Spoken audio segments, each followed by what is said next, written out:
अगर इस तरीके की रैलियां की जा रही है और वो इतने वोट नहीं ला पा रहे हैं तो सबसे बड़े नेता की जिम्मेदारी भी होगी और सेहरा भी। देखिए अगर आप कोई भी इलेक्शन देखिए तो बीजेपी हमेशा लड़ती नरेंद्र मोदी के चेहरे पे ही है। तो ये पूछना कि किसकी हार है किसकी जीत है, ये हम लोग समय बर्बाद कर रहे हैं। आखिर में वोट मोदी के नाम पे ही मांगते हैं और जो वोट पढ़ते हैं वो मोदी के नाम पे ही बीजेपी को पढ़ते हैं। आज आप अभी कहना चाहता हूँ, पहले तो अभी आप अमित मालविया से बात कर रही थी तो आपने पूछा सरकार गिराने के। अगर आप पिछली बार याद करें तो इन्होंने कर्नाटक और मध्य प्रदेश दोनों जगह सरकारें लोकसभा इलेक्शन के बाद गिराई थी कांग्रेस की। तो वो हथकंडा भी आपको 2024 तक रुकना पड़ेगा ऑपरेशन लोटस देखने के लिए। दूसरी बात, आप राखी जी से बात कर रही थी तो वुमेन वोट्स जो है बहुत बड़े हैं और वो केवल उन 73% के ऊपर है और वो केवल 5 वादों की वजह से नहीं पड़े। आप और हम भूल जाते हैं कि यहाँ पे वुमेन रेसलर्स दिल्ली में प्रोटेस्ट कर रही हैं और मोदी जी उस पर एकदम चुप है। तो क्या वो औरतों को वहां पे गुस्सा नहीं आएगा कि ये इनका एटीट्यूड है औरतों लड़कियों की तरफ औरतों की तरफ। वो भी एक नेशनल इशू है जो पर अभी तो जाने से पहले बात कर रहे थे करप्शन का क्या रोल था।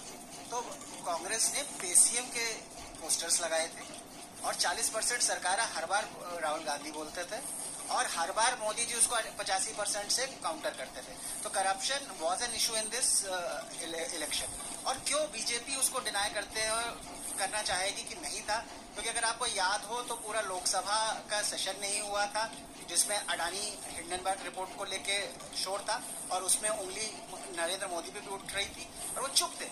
तो करप्शन अब न केवल लोकल लेवल पे एक इशू बनेगा बल्कि ऑल इंडिया लेवल पे भी बनेगा। इसका जवाब ले सबसे बड़ी बात तो जो सब लोग कह रहे हैं 40% करप्शन वो जो था उसमें तो कॉन्ट्रैक्टर्स एसोसिएशन ने बाकायदा दिया था एडवर्टीजमेंट कि बीजेपी के खिलाफ वोट करिए। प्रधानमंत्री बेंगलोर जाते थे, सड़क बनती थी, 1.5 दिन में गिर जाती, तो वो तो था ही। उसके अलावा जो वुमेन्स का उन्होंने सब 5 पॉइंट प्रॉमिसेस किए वो थे। और इन जनरल जो मिनिस्टर्स आ रहे हैं वो क्या दिखाते हैं, वो यही तो दिखाते हैं कि आपने डिलीवर नहीं किया। और डिलीवर क्यों नहीं किया? करप्शन की वजह से। तो करप्शन मेन मुद्दा था बाकी चीजों के अलावा।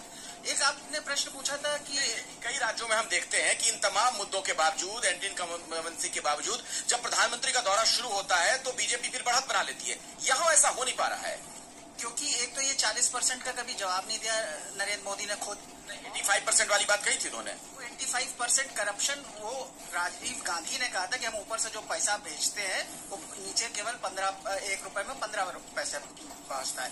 तो वो इसमें कांग्रेस का नाम नहीं था। किसी ने नहीं कहा था कि कांग्रेस 85% खा रही। वो एक जबरदस्ती उन्होंने कहानी बनाने की कोशिश करी जो कि जनता को भाई नहीं। और यहाँ पे अगर आप देखें तो इसी दौरान जो है अडानी हिंडनबर्ग रिपोर्ट जिसपे वो चुप थे उसमें प्रधानमंत्री पे भी करप्शन है और जिसकी वजह से राहुल गांधी को बोलने नहीं दिया गया, लोकसभा हिली हुई थी। यहाँ पे अगर आप दिमाग एक चीज में आपसे संबंधित जो है कि जब प्रधानमंत्री जाते हैं तो पासा पलट जाता है। ये 2 स्टेट में अब टूट चुका है। हिमाचल में नरेंद्र मोदी गए थे, इन्होंने कहा था कि आपको बीजेपी के कैंडिडेट्स का नाम जानने की जरूरत नहीं है, आपका सारा वोट नरेंद्र मोदी के नाम जा रहा है। वहां पे ये हार गए। तो जब 1-on-1 विद कांग्रेस होता है तो ये जो नरेंद्र मोदी का जादू का मिथ है और अगर कांग्रेस उस वक्त सही लोकल इश्यूज उठा रही है ये बस्ट हो चुका है। नहीं, लेकिन आप